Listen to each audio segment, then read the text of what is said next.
In the past few weeks, I've made a lot of theoretical videos based on the coda of the Elder Scrolls series, with most of the videos centering around the existential mythos of the universe. Though, while I've tried my best to explain concepts that still elude me to this day, I've also mentioned something that I referred to as the Talos Lorcan theory many times, with the essence of the theory being that Talos is essentially an aspect of the god Lorcan that has achieved godhood, though the Thalmor might tell you otherwise. Since I reference it so much, and will continue to, I think it best that I get the details of the whole theory out of the way, and hopefully open some eyes in the process.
Similar to how I started my Amaranth video, I'd like to say that pretty much anything and everything that I talk about in this video is an interpretation of coda from my own point of view.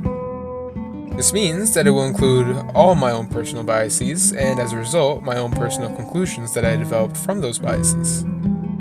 However, that is not to say that what I say does not have merit to it, as it is based off a lot of what we already know from canon lore, and what coda has already filled in for us. So please, take this video with more than just a grain of salt, and enjoy. Before we can dive into the details of Talos' creation, we must first find the origin of not only the deity Lorcan, but also the origin of Aetherius, and as such, Mundus. A story which will take us quite a fair bit back in time, or should I say, to a time before time existed. Back to before the creation of the first Amaranth. Back to perhaps the most important event in all of Elder Scrolls lore, the death of Nier.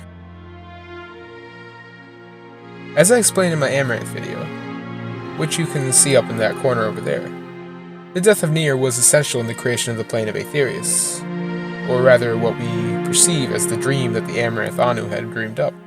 But whatever happened in Nier, it seems strange that of all the original beings that existed, that Nier was not reborn. What if I told you that that wasn't the case, and that rather, at least in my own interpretation, Nier was reborn, and the form that Nier took was that of the third serpent, Lorcan. Normally, Lorcan is seen as a creation or rebirthing of Sithis, one that was made to help bring the realm of Aetherius and all the spirits within it back to the void. And as the story goes, he intended to do just that, until he found that he had fallen in love with Mundus, and subsequently gave his life for it. While the latter part of the story is canonically true, I feel as though the sudden love for Mundus that Lorcan felt might have had a greater meaning to it. Sure, it can be attributed to the idea that love managed to prevail over the emptiness of the void, but in the Elder Scrolls, nothing is as simple as that. It is because of that very simple rule of simplicity not existing for the Elder Scrolls that I looked at the things that Lorcan had done, of which there were many, and most of which all seemed to be moving against the direct attributes of Anu and Sithis, with all those actions having to do with breaking a cycle, and doing something that would ultimately benefit everyone. Actions that seem awfully representative of neither Anu or Sithis. With that, I'd like to formulate my first hypothesis on the motivation of Lorcan. that it had much more to do with his intrinsic nature as the balancing force than love, and that even if my thought process on the prior is terribly off, it would still go to show that Lorcan has a goal to accomplish in Aetherius, a goal that has led many to hate him, and because of it, forced the being to find creative ways of doing things in the mortal plane. Now that we've established what in the world Lorcan is, and maybe even his motivation, we can go on to the final moments of the deity's life. Moments which involved an untimely death. A death that, to me, seems unjust, and almost like a tool by some other being to hinder any plans that Lorcan may have had for the future of Mundus. The story goes that after tricking the other original spirits into binding their power into the creation of Mundus, Lorcan was found out for what he had done, and with the power of quite a few gods, most keenly Akatosh and Trinimac, Lorcan was executed at the highest point on Mundus, the Adamantine Tower, an execution in which his heart was ripped out and thrown into the inner sea of the soon-to-be mainland Morrowind, and his body was discarded in its many pieces into the Orbis that surrounded Mundus, where it would become the Moons of Nirn.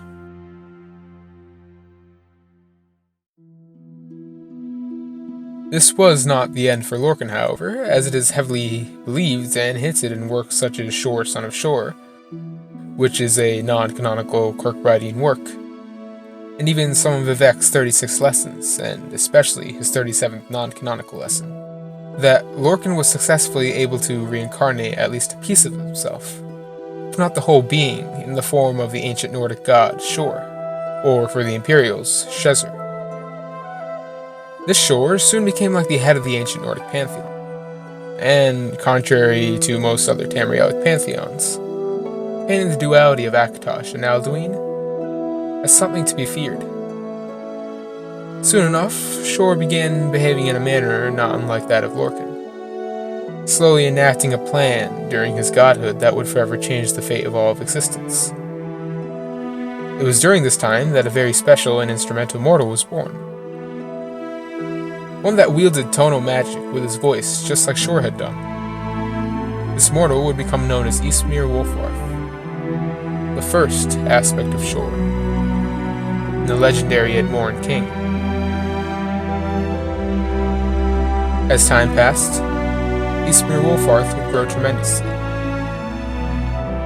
passing every trial that was thrown at him by the gods. But it was through these trials that he began to learn about the truth of the world, and the role that he was to play in the grand scheme that Lorcan had devised. That role began when Ysmir Wolfarth was given a divine revelation that he must travel to the land in the east, and stop a great tragedy from occurring, though the exact specifics of the mission that Ysmir was given by the gods is still not known. What we do know, however, is that the mission involved two things: the Battle of Red Mountain and the Heart of Lorcan. As such, we can assume that Ysmir's mission may have had something to do with securing and protecting the heart, perhaps even going so far as to destroy it. It was here that Ysmir would encounter some of the most powerful opponents he had ever met, and after a battle that left the Edmoran king nearly on the verge of death, legend speaks of how the Red Mountain itself was thrown onto Ysmir Wolfarth, killing him. Now, you may be wondering if Ysmir truly died, and the simple answer to that would be yes. The more complicated, and also more true answer, is no.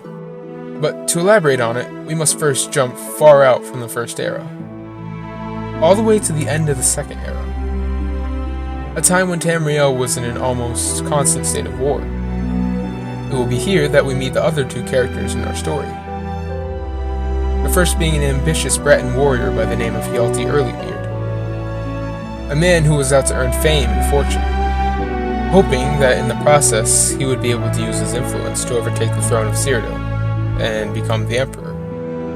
Along the way, he would come to meet a powerful battle mage by the name of Zurin Arctis, a man that, like him, wanted nothing but to see the ruby throne with an emperor. an emperor that he saw in none other than the form of Hjalti Earlybeard. Together, these two would use their skills to slowly and systematically conquer various regions of Tamriel, growing both their individual and combined legends as they did so. But seeing as Hjalti was but a Breton warrior, he felt that he would lack the sufficient motivational power to convince the Nords of his legitimacy. It was because of this, then, that he began to change his story. No longer would Hjalti Earlybeard be a Breton warrior. Rather, Hjalti would use the legend of himself and Zurin Arctus to create a new persona. The persona of Talos Stormcrown. This new persona would be that of a true-blooded Nord dragonborn, the perfect archetype for any Nord to put their faith in. Hence, Hjalti's tale about the dragonborn warrior, Talos Stormcrown, would spread far and wide across Tamriel, transforming not only the opinion of the Nords about Hjalti Earlybeard, but eventually even the opinion of the rest of Tamriel. It was also at the crucial moment that he chose to change his identity that Hjalti, unbeknownst to him, had begun the process of mantling the very god that he had used to grow his legend. Sure, the effects of which would only become more and more prominent as time went on. As Talos Stormcrown rose to power, he would eventually change his name once again, this time to Tiber Septim, using it as leverage to assert his right as the Cyrodiilic king, rather than one from Skyrim. While all of this was happening, Zurin Arctus made his own strides too, especially after becoming the first Imperial battle mage of the Septim Empire, and eventually becoming just as much of a legend as the very Breton that he had helped rise to power. Tiber's thirst for power was not quenched, however, for what he wanted was to unite all of Tamriel under the Imperial banner. But the elven lands of Somerset and Alinor stood in his way. Luckily for him, Morrowind's own false god, Vivek, came to his aid, offering Tiber the brass tower itself, if only he would be able to find a way to power it. The offer seemed tempting, and even with the many exceptions that came with it, Tiber accepted, and soon sent his loyal battle mage, Zurin Arctus, across Tamriel to find a source of power for Numidium. This is where accounts of what happened begin to differ greatly, but the outcome remains the same. Zurin's own heart was used to power the brass god, be it by his own will, or that of another. But thanks to his sacrifice, the brass god was used to conquer the land of the High Elves, and all that dare oppose the rule of Tiber Septim.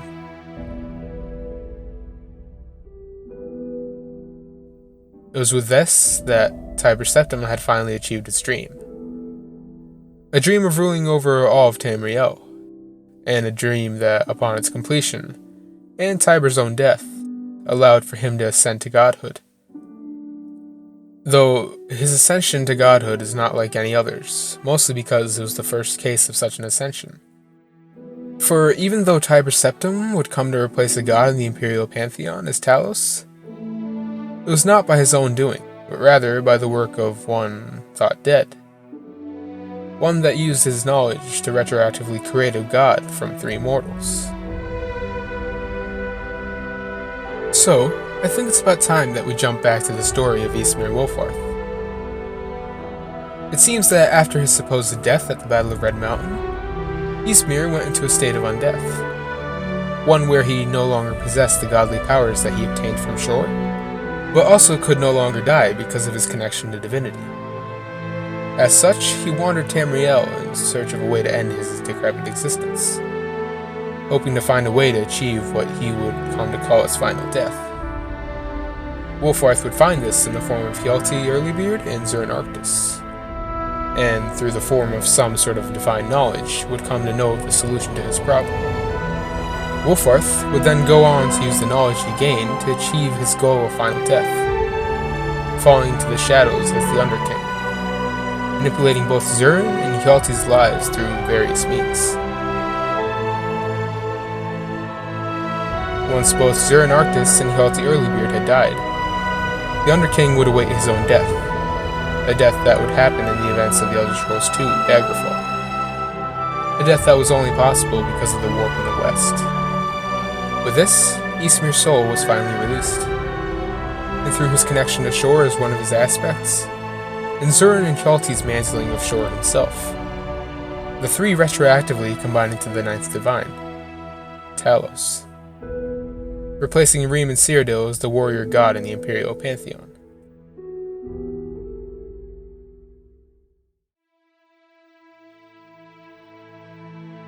And there it is, the cold, hard, potentially non-canonical truth. In the words of Heimskir, the crazy Nord priest of Whiterun, "We are but maggots, writhing in the filth of our own corruption, while you have ascended from the dung of mortality, and now walk among the stars." A notion that, while mad, like the man who spoke it, says a lot about the potential of humanity on Tamriel, and maybe even a nod at the mission that Lorcan has been trying to accomplish for so long. A mission that chooses to challenge the very existence of everything in order to bring balance to it. One that may even bring about the end of the Elder Scrolls, or rather, its beginning. But that is a story for another time.